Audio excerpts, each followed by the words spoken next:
নমস্কার সকলকে আমার চ্যানেলে স্বাগত। আমি মোনালিসা। সকলকে জানাই শারদীয়ার প্রীতি শুভেচ্ছা, ভালোবাসা, আন্তরিক অভিনন্দন। আশা করি সকলে খুব ভালো আছেন। আজকের ভিডিওটা কিন্তু ভীষণ সুন্দর হতে চলেছে, তাই ভিডিওটা স্কিপ না করে শেষ পর্যন্ত দেখবেন। আশা করি খুব ভালো লাগবে। আর আজকের ভিডিওটা কিন্তু আমি ছোট ছোট ভাই বোনদের রিকোয়েস্টের জন্য করেছি। তারা আমাকে বলেছিল যে দিদি এয়ার ডাই ক্লে দিয়ে তুমি একটা দুর্গা ঠাকুরের মূর্তি বানিয়ে দেখাও। যেহেতু আমি 1 মাস ধরে নানা ধরনের দুর্গা ঠাকুরের উপরে নেকলেস বানিয়েছি, নানা ধরনের টোটে ব্যাগের উপরে পেইন্টিং করেছি, টি শার্টের উপরে পেইন্টিং দেখিয়েছি, তাই ছোটদের কথা রাখার জন্য আজকে দুর্গা ঠাকুরের মূর্তিটা বানাচ্ছি। প্রথমেই তোমরা দেখতে পেলে এখানে আমার কাছে ইয়েলো কালার বেশি ছিল না। যদি অনেকগুলো ইয়েলো কালার থাকতো তাহলে ইয়েলো কালার দিয়ে আমি ফেসটা করতাম। যেহেতু এখানে অরেঞ্জ কালার ছিল তাই অরেঞ্জ কালার দিয়ে আমি ঠাকুরের বডি যে কালারটা সেটা করেছি। তো সবার প্রথমেই আমি এখানে গোল করে ফেসটা বানিয়ে নিচ্ছি। এর একটা আলাদা শর্ট ভিডিও আমি আমার চ্যানেলে অলরেডি আপলোড করে রেখেছি, তোমরা চাইলে সেখান থেকে দেখে নিতে পারো। একেবারে ছোট্টভাবে আমি সেখানে দেখিয়েছি। আর এখানে দেখো এক এক করে আমি মুখ, চোখ, নাক এগুলো ক্লের মাধ্যমে স্ট্রাকচারটা তুলছি। তো এবার দেখো আমি এখানে লিপসটা করছি। ঠোঁটটা একটু লাল রং দিয়ে আস্তে আস্তে করে আমি ক্লে টুলসের হেল্প নিয়ে স্ট্রাকচারটাকে ঠিক করে শেপটা আনলাম ঠোঁটের। তারপরে দেখো আমি ব্ল্যাক কালার দিয়ে আমি চুলের যে ফ্রন্ট সাইডটা ঠাকুরের চুলের তো সেটা করছি। তো এই ক্লে টুলসগুলো দিয়ে তোমরা নানা ধরনের শেপটা তুলতে পারবে।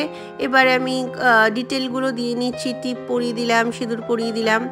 এবারে দেখো আমার কাছে একটা রোলার, আমি সেন্টের যে বোতল থাকে সেটা ভারী বোতল দিয়ে এরকম বেলুন চাকির মতো তুমি কিন্তু এটা ব্যবহার করতে পারো, আমি তো তাই করি।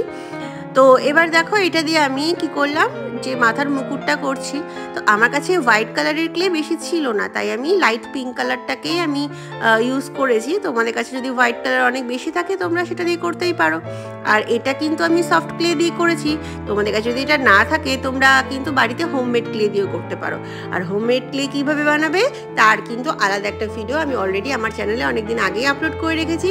আমি লিঙ্ক এই ভিডিও ডেসক্রিপশন বক্সে দিয়ে দেবো, তোমরা দেখে নেবে কীভাবে তোমরা বাড়িতে হোমমেড ক্লে বানাবে। আর সেইভাবে তোমরা সেই হোমমেড ক্লেটা দিয়েও কিন্তু এটা বানাতে পারো। আর এছাড়া যারা মোল্ডিড ক্লে ব্যবহার করতে চাইছো তারা ফেভিকলের মোল্ডিড ক্লে বা পিডিলাইটের মোল্ডিড ক্লে দিয়েও কিন্তু এরকমভাবে ঠাকুর বানাতে পারো। বা তোমরা যদি বাড়িতে তোমাদের ন্যাচারাল ক্লে থাকে তোমরা সেটা দিয়েও করতে পারো। আশা করি তোমরা বুঝতে পেরেছো আমি কি বলতে চেয়েছি। তো এবারে দেখো আমি যেহেতু এখানে অলরেডি কালারিং থাকে ক্লেগুলো, তাই আমাকে আলাদা করে কালার করার কোনো ঝামেলা নেই।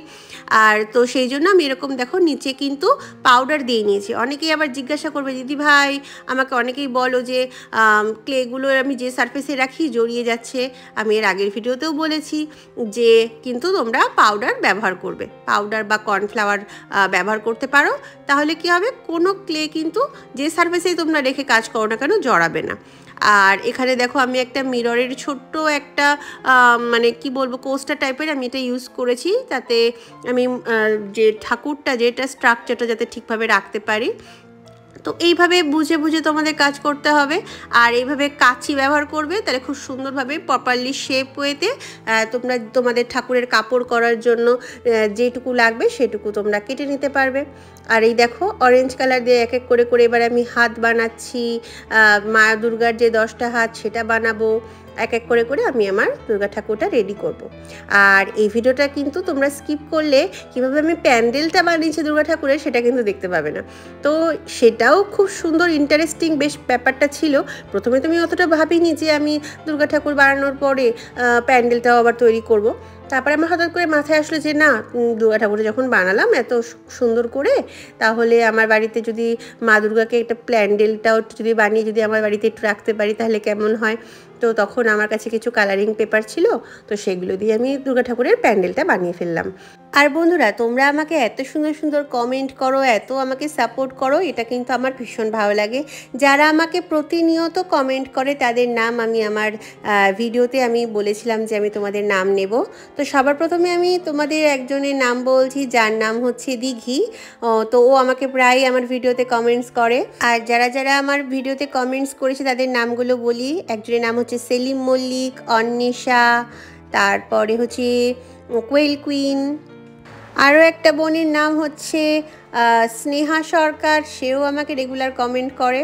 তো তোমরা বন্ধুরা আমাকে আবার কমেন্ট করে লিখেছো যে আমি যেন কালী ঠাকুর বানাই, আমি যেন সরস্বতী ঠাকুর বানাই।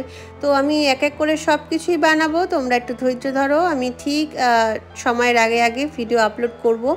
তো আমি এক এক করে যেহেতু বানাবো, একটু সময় তো লাগবেই, তাই না? তো আমি ঠিক টাইমের আগে কিন্তু একদম আপলোড করে দেবো, তুমি চিন্তা করো না তোমরা কেউ। তো আশা করি তোমাদের আমার এই আজকের কাজটা ভালো লাগছে।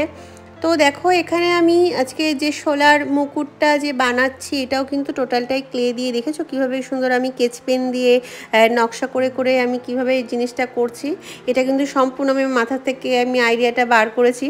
তো আশা করি তোমাদের জিনিসটা বেশ নতুনত্ব লাগবে, ভালো লাগবে। তো আগের ভিডিওতে যারা যারা আমাকে কমেন্টস করেছিল তাদের নামগুলো আমি আজকে এখানে মেনশন করলাম। তো পরের আবার শর্ট ভিডিওতে যারা আমাকে কমেন্টস করে তাদের নাম নিতে বলবে, অবশ্যই তাদের নাম আমি আমার ভিডিওতে জানাবো।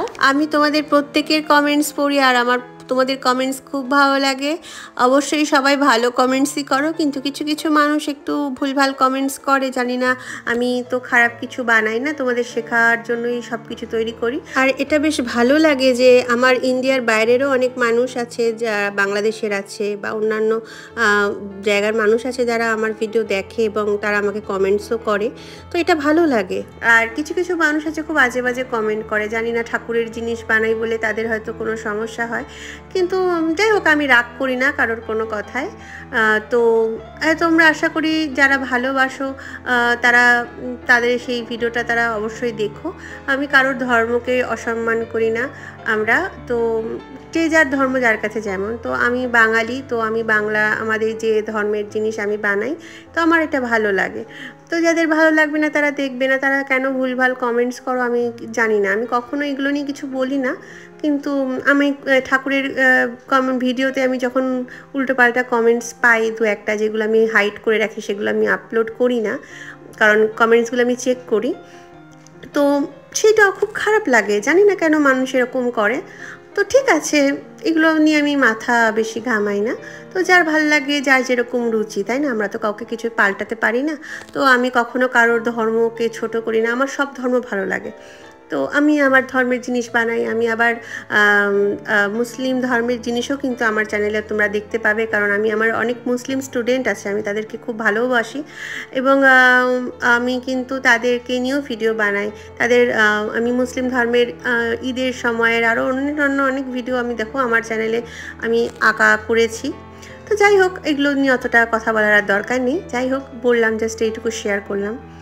তো দেখো আমি এবারে এখানে আমি অনলাইন থেকে একটা হ্যান্ড ফ্যান কিনেছিলাম। তো সেইটার যে বক্সটা ছিল, সেই বক্সটাকে আমি কাজে লাগিয়ে আমি এখানে ঠাকুরের যে একচালার ব্যাপারটা সেটা করব।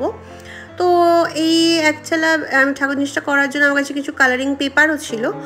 তো আমি এই কালারিং পেপারগুলোকে ইউজ করে ঠাকুরের জন্য একচালা পিছনের যে ব্যাগটা থাকে তো সেটা বানাচ্ছি।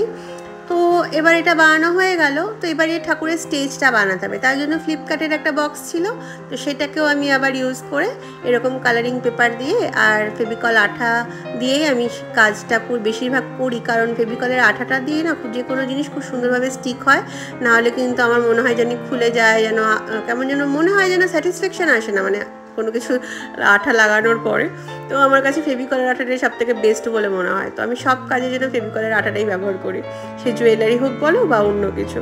তো এই হলো আমার ছোটোখাটো স্টেজ। তো তারপর দেখছি যে দুপাশটা বেশ এরকম ফাঁকা ফাঁকা লাগছে, তো কারণ এই চালাটা বেশ বড় হয়ে গেছে আর বক্সটা ছোট। তো তখন আবার ওই রেড কালারের ওই কালারটাকে মানে কাগজ দিয়ে আমি আবার দুটো রোল বানিয়ে এরকম দু সাইডে একটু স্ট্যান্ড টাইপের করে দিলাম, স্টেজে যেরকম থাকে আর কি স্টেজটা। তো এরকম আবার এর উপরটা আবার খালি লাগছিল বলে ব্লু কালারের আবার দুটো কালারিং পেপার এরকম কোনা মতো করে কাটার সময় এক্সট্রা ছিল, সেটাকে এভাবে সেট করে দিলাম। তখন দেখছি যে বেশ না, এবারে যেন ঠিকঠাক ভালো বেশ লাগছে। তো এইভাবে আমি আমার স্টেজটাকে কমপ্লিট করে নিলাম। তো তোমরাও কিন্তু এইভাবে করতে পারো। তো কোনোটা কিছুই কিন্তু প্রি প্ল্যানিংভাবে ছিল না, মানে আমার কাছে যা ছিল আর ওই পেপারগুলো কাটার পরে যেই জিনিসগুলো পড়েছিল টুকরো টুকরোগুলো, সেইগুলোকে কাজে লাগিয়ে লাগিয়ে আমি আবার জিনিস বানিয়ে ফেলেছি। তো কীভাবে যে বানালাম সেটা আমি নিজেও জানি না। মানে আমার যখন এরকম হয় কি, যখন কোনো কাজে ধরো বসি তখন আমি ভেবে চিন্তে করি না, মানে একটা পর একটা কাজে হাত দিই, তো অটোমেটিক্যালি জানি জিনিসটা হয়ে যায়। তো মায়ের আশীর্বাদ আছে নিশ্চয়ই, সেই জন্যই হয়তো টুকটাক এইভাবে আমি করতে পারি। তো এই দেখো ব্যাকে যে ডেকোরেশনটা, এটাও আমি সম্পূর্ণ নিজে করেছি কালারিং পেপার দিয়ে। তো মাকে কেমনভাবে সাজালাম আর কেমন লাগলো তোমাদের আজকের ভিডিওটা আমাকে কমেন্ট করে জানিও। আমি কিন্তু ক্লে দিয়েই সবার প্রথমেই দুর্গা ঠাকুর বানালাম, এর আগে কখনো বানাইনি আর আমার চ্যানেলে কোনোদিন আপলোডও করিনি। তো ভিডিও ভালো লাগলে অবশ্যই একটা কমেন্ট করে দিও, লাইক করো, শেয়ার করো, সাবস্ক্রাইব করতে ভুলো না যদি আমার চ্যানেলে নতুন এসে থাকো তাহলে। আরও এরকম আমি সরস্বতী ঠাকুর, লক্ষ্মী ঠাকুর, কালী ঠাকুর এক এক করে ভিডিও নিয়ে আসছি তোমাদের জন্য, একটু অপেক্ষা করে যাও। খুব ভালো থেকো, আবার দেখা হচ্ছে নতুন একটা ভিডিও নিয়ে। ততক্ষণের জন্য খুব ভালো থেকো, take care, bye bye, love you.